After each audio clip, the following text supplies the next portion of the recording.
No, absolutely, Mr. Bunny. I mean, if Tom is in some sort of trouble, then I'd like to nip it in the bud. Well, quite frankly, Tom is in trouble. Recently, his behaviour has left a great deal to be desired. Oh dear. He takes no interest in school life whatsoever. He refuses to muck in on the sports field. And it's been weeks since any teacher of his has received any written work from him. Oh dear me. Quite frankly, Mr. Perkins, if he wasn't dead, I'd have him expelled. I beg your pardon? Yes, expelled. If I wasn't making allowances for the fact that your son is dead, he'd be out on it. My boy's dead? Oh yes, he's up there in sick bay now, stiff as a board, and this is, I fear, typical of his current attitude. You see, the boy has no sense of moderation. One moment he's flying around like a paper kite, and the next he's completely immovable and beginning to smell. How did he die? Well, is that important? Well, yes, I think so. Well, it's all got to do with the library. You see, we've had a lot of trouble with boys taking out library books without library cards.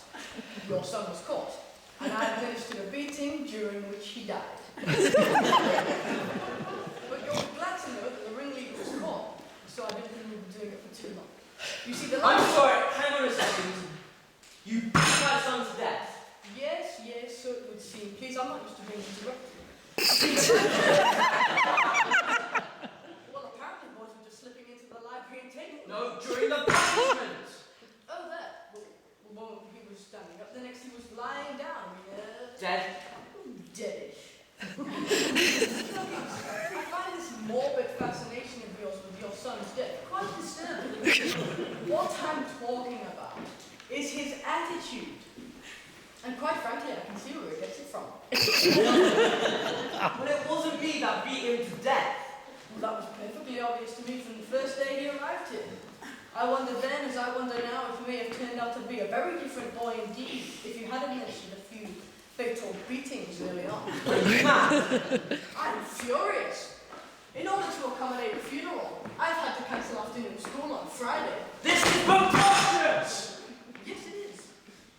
Or at least it would be, if it were true. I've been joking, Mr. Perkins. Pardon me, it's my strange academic sense of humour. I've been pulling your leg. Thank God. I wouldn't cancel afternoon school to bury that little shit.